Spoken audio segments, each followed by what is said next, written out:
Itong video na to actually ginawa namin for awareness purposes. Imagine na yung life savings mo for 20 years ng pagtatrabaho abroad, tapos ininvest mo sa property, and then nalaman mo na may problema pala doon sa proseso ng pagbenta o pagbili ng property. Ganyan yung case na sinosolve namin ngayon ni Broker Ian. Based sa findings namin, when they purchased the property somewhere here in Palawan, hindi sila nag-conduct ng due diligence.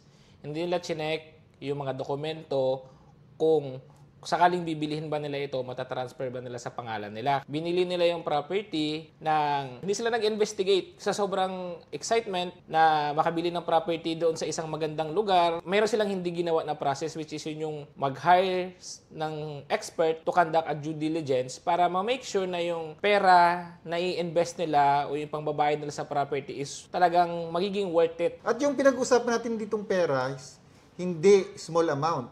Here we are talking of a 10 million property and a 5 million property. At yung pera na yon is pinag-ipunan for 20 years para sa kinabukasan sana ng pamilya, ng isang OFW. At siguro sobrang pagtitiwala. Hindi naman natin masisi yung buyer kasi nga gusto lang mag-invest ng property. Pero kapag mali talaga yung pagbili mo ng property, kapag hindi ka dumaan sa tamang proseso, at pag mali yung pinagtiwalaan mo na tao, mas lalaki yung problema mo. Sa mga findings namin, instead na makatipid, dahil nga nagtiwala sila sa unlicensed agents, ngayon, sa nakikita namin, more than millions pa yung gagasusin nila just to fix this problem. One of the findings din na nakita namin upon investigation is si client nagbayad ng pera for the taxes. But then, upon confirmation, ni piso walang ibinayad na tax. More than million yung taxes na kailangan bayaran with the BIR. Parang magkakaroon siya ng doble gastos ngayon. And at the same time, since hindi nabayaran for how many years, magkakaroon pa ito ng penalty, surcharges, and interest na siguradong lulobo yung babayaran niya. And isa pa, na nakita rin namin, may possibility na yung sale mismo is void or invalid.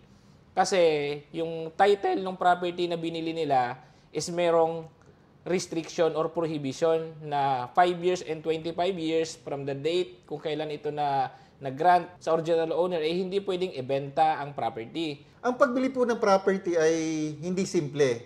Marami dapat tayong i-check na mga dokumento. Yung sa mga titulo, meron po diyang mga restrictions. So, hindi ibig sabihin na titulado. At nakita nyo na base sa titulo is clean title is okay na. So, dapat po suriing mabuti ang mga nakalagay sa titulo. Ano nga ba yung restrictions? Pwede nga ba siyang ibenta? Yan po kasi yung mga nagiging source ng problem. At hindi rin ibig sabihin na may deed of sale ay sa'yo na yung property. Dahil kung mali po yung proseso ng pagbenta at pagbili, ay sigurado pong hindi matatransfer ang ownership sa inyong pangalan. Kung kayo ay ngayon pa lang bibili ng lupa, please contact licensed real estate professionals. Nandito po kami to help you purchase your property para hindi po sumakit ang ulo ninyo. Tandaan po natin na mas okay na sa simula pa lang ng pag-purchase nyo ng properties, tama ng proseso dahil mas mahirap pong mag-solve ng problema. Ano pre? Hanggang dito na lang tayo. Hanggang dito na lang muna. See you sa next video. Bye. Conscious talaga po. Hirap. Ragis, ang hirap.